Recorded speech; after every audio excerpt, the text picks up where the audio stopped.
todos, a continuación vamos a dar exposición al caso de la Corte Interamericana de Derechos Humanos, caso Vereda La Esperanza versus Colombia, con la sentencia del 31 de agosto de 2017. Los integrantes son Andrés Felipe Crillo Revelo y mi persona, Edwin Camilo de la Cruz Meneses. Introducción de la causa y objeto de la controversia. El 13 de diciembre del año 2014, la Comisión Interamericana de Derechos Humanos sometió a la jurisdicción de la Corte, en conformidad con los artículos 51 y 61 de la Convención Americana, el caso Vereda La Esperanza en contra de la República de Colombia. La controversia versa sobre la supuesta responsabilidad internacional del Estado por las alegadas desapariciones forzadas de 14 personas, también por la presunta ejecución extrajudicial de otra persona y la privación arbitraria e ilegal de libertad de un niño, ocurridas en la vereda La Esperanza, municipio del Carmen, departamento de Antioquia, en la fecha entre el 21 de junio y el 27 de diciembre de 1996. Todo esto debido a que las presuntas víctimas eran percibidas como supuestos simpatizantes o colaboradores de grupos guerrilleros que operaban en esa zona. Las presuntas 16 víctimas presentadas por la comisión son las siguientes, empezando por Aníbal de Jesús Castaño y terminando por Javier Giraldo Giraldo.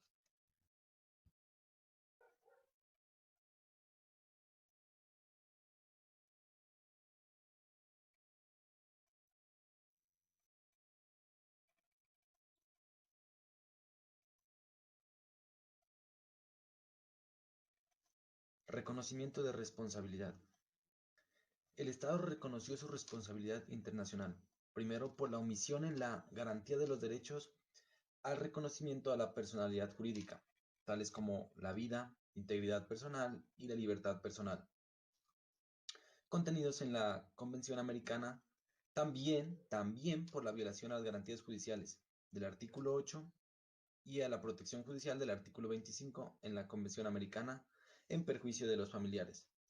Se reconoció la vulneración derivada de los sentimientos, tales como el de angustia, dolor e incertidumbre que han tenido que padecer estas personas como consecuencia de la ausencia de información sobre las circunstancias específicas en las que acaecieron los hechos. La Comisión valoró positivamente el reconocimiento de responsabilidad y consideró que constituye un paso constructivo en el proceso internacional, aunque observó que el mismo es parcial, pues no abarca ni la totalidad de los hechos ni la totalidad de las consideraciones. Consideraciones de la Corte. La Corte considera que la controversia ha cesado respecto a la violación de las garantías judiciales y a la protección judicial de las familias de las presuntas víctimas de desaparición forzada. Y al igualmente entran aquí la angustia y el dolor, y sobre todo la falta de información sobre las circunstancias específicas en las que ocurrieron los hechos. Excepciones preliminares. El Estado alegó que la Corte carece de competencia, por ausencia absoluta de representación y actuación en el trámite del presente caso con respecto a 3 presuntas víctimas, alias Freddy, su esposa y el hijo. Sostuvo que la inexistencia absoluta de representación y actuación en el trámite del presente caso deriva en la imposibilidad de considerarlos como víctimas. Además, también se alegaron que la sección preliminar debe desestimarse en tanto no corresponde interrumpir el proceso en esta etapa avanzada, pues es la facultad de la Corte evaluar la representación de las víctimas y asignarles un defensor interamericano si lo considera preeminente. Se recibió prueba documental, testimonial y pericial. La Corte recibió diversos documentos presentados por el Estado, la Comisión y los representantes, adjuntos sus escritos principales y de alegatos finales. En cuanto a la prueba rendida en audiencia pública, la Corte recibió las declaraciones de una presunta víctima, Florinda de Jesús Gallego, de Liliana Calle, testigos propuestos por el Estado, y de los peritos David Martínez y Juanita María propuestos por los representantes y el Estado. De igual forma, las partes remitieron documentos solicitados por la Corte como prueba para mejor resolver de conformidad con el artículo 58 de su reglamento. Finalmente, La Corte recibió diversos documentos presentados por el Estado y los representantes. En cuanto a los hechos del caso tuvieron lugar en la vereda La Esperanza, situada en la región del Magdalena Medio, en el municipio del Carmen de Viborá, en el suroriente del departamento de Antioquia, con gran importancia estratégica y económica. En esta región el Estado es débil para ejercer sus funciones primordiales por la carencia de instituciones estatales. A causa de esto ha sido llenada por actores armados, convirtiéndola en la región y en una zona de alta conflictividad. Durante la década de 1970, las fuerzas militares, particularmente de la región de Magdalena Medio y del departamento del Huila, comenzaron a establecer lo que por la época se denominó de grupo de autodefensas, con la misma filosofía de los grupos contraguerrilleros. Uno de los grupos de autodefensas que actuaban en la región fue denominado Autodefensas Campesinas del Magdalena Medio y conformado por campesinos, creado el 22 de febrero de 1978, con el objetivo de combatir a la guerrilla. Entre el año de 1994 y el 2006 surgieron los proyectos paramilitares para alcanzar el objetivo de lograr el dominio y control sobre el territorio. Desplegaron una serie de formas y control y regulación con el fin de someter a la población y propiciar un cambio de comportamiento favorable al grupo armado. También se caracterizaron por la construcción de listas en donde se encontraban quienes eran señalados de pertenecer a grupos subversivos, los cuales eran buscados y una vez hallados eran desplazados violentamente, retenidos, asesinados o desaparecidos. La Corte también analizará lo siguiente: las alegadas violaciones a los derechos a reconocimiento de las personas jurídicas, a la vida, a la integridad, a la libertad de las personas, también las garantías judiciales y protección judicial en el marco del proceso penales ordinarios y en el proceso especial de justicia y paz. De igual forma, el derecho a la integridad personal, en perjuicio de los familiares de las personas desaparecidas y ejecutadas. En cuanto a las consideraciones, la Corte consta de que no está en duda de que las víctimas del presente caso fueron desaparecidas. También el tribunal ha identificado como elementos concurrentes y constitutivos de la desaparición forzada, primero, la privación de la libertad; segundo, la intervención directa de los agentes estatales o de personas o de grupos de personas que actúen con la autorización y el apoyo del Estado; y tercero, la negativa de reconocer la detención y de revelar la suerte o el paradero de las personas interesadas, donde es permanente y notoria la presencia de las fuerzas militares, como también tenemos el entrenamiento y el aprovisionamiento de armas y municiones por parte del ejército. También el préstamo de medios de transporte por parte de los paramilitares a los miembros del ejército que no contaban con vehículos propios. Y por último, reuniones entre altos mandos militares y paramilitares, varios de los cuales fueron realizados inclusive al interior de la base militar de La Piñuela.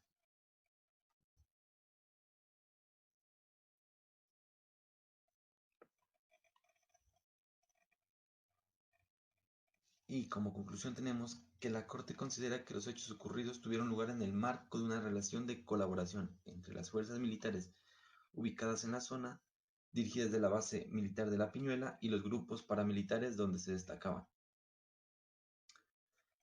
También encontramos las amenazas habían sufrido algunos pobladores por parte del ejército, la desaparición de algunos de los presuntas víctimas y asesinato del personero municipal. De igual forma, la ausencia de reportes que den cuenta de la conducción de las hostilidades entre el ejército y los paramilitares que operaban en la zona. Bueno, para concluir esta sentencia, tenemos el cúmulo proporcionado por las partes, el cual nos dictamina una información muy importante, la cual será la siguiente. Existe relación entre las Fuerzas Armadas de la zona, conocidas como el Ejército Nacional, y las ACMM. El Ejército Nacional contempla su base en La Piñuela, un lugar cercano al municipio de La Esperanza. También contamos con el caso de la señora Irene, la cual fue detenida por el ejército el 28 de junio del año 1996. Después de esta fecha se desconoce su paradero y en la actualidad también se desconoce su paradero. Por lo tanto, la señora se conoce que está desaparecida. El argumento de las partes y la comisión. Tenemos que, como primer punto, no hubo la diligencia en relación con las líneas lógicas y la responsabilidad de los autores de este caso. Y segundo, habría existido un grave riesgo para las personas que declararon en este proceso. Y a pesar de esto, no fueron tomadas en cuenta las medidas necesarias para protegerlas y así beneficiar a estas para que no corrieran peligro. El Estado reconoció por su parte la responsabilidad hacia, primero, la demora prolongada en las investigaciones desarrolladas en la jurisdicción ordinaria, relacionadas con los casos de las víctimas de este caso. El hecho que en las investigaciones desarrolladas en la jurisdicción ordinaria se presenten inconsistencias relacionadas con omisiones en las etapas iniciales de este proceso. Y tercero, la falta de investigación de los hechos relacionados con los daños ocasionados a la propiedad del señor Eliseo, habitante del municipio La Esperanza. Los criterios del tribunal, como primero, la complejidad de la prueba. Segundo, la pluralidad de los sujetos procesales y la cantidad de víctimas. Tercero, el tiempo transcurrido después de este caso. Cuarto, las características de los recursos contenidos en la legislación interna. Quinto, el contexto en el que se desarrollaron estos hechos. El tribunal nos dictamina entonces que las diligencias realizadas en este caso no les compete a la Corte, ya que en principio en resolver la procedencia de las medidas de investigación.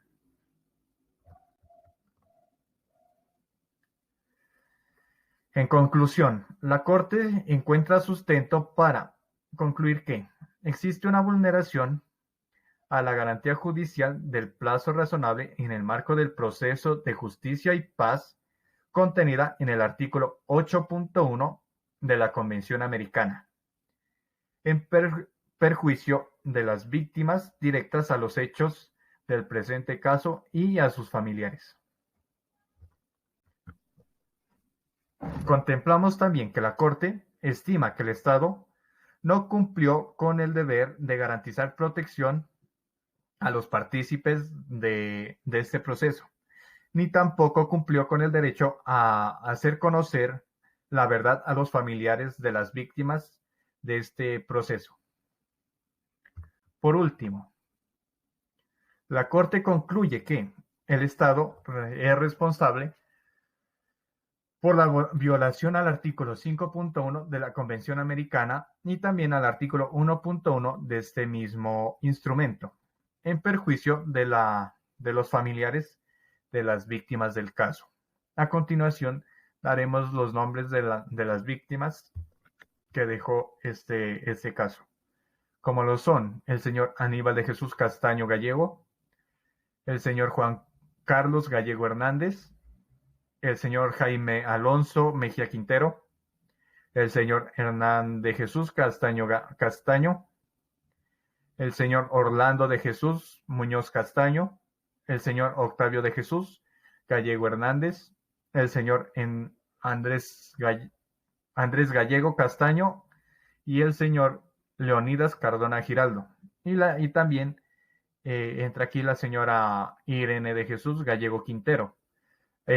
Anteriormente ya hablamos del caso de la señora, la cual fue detenida por el ejército y hasta la actualidad se desconoce su paradero. Y por último, conocemos el caso de 3 menores de edad, los cuales también fallecieron en este caso, como son el menor Oscar Remel Zuluaga Marulanda, Miguel Ancísar Cardona Quintero y Juan Crisóstomo Cardona Quintero. También se conoce que el Estado hizo anotar que el Ministerio de Defensa Nacional, mediante la resolución 2265 del año 2012, autorizara aproximadamente el pago de 4.083.339.702,23 pesos colombianos, y que dicha suma fuera cancelada mediante transferencia electrónica el 27 de abril del año 2012. Muchas gracias por su atención.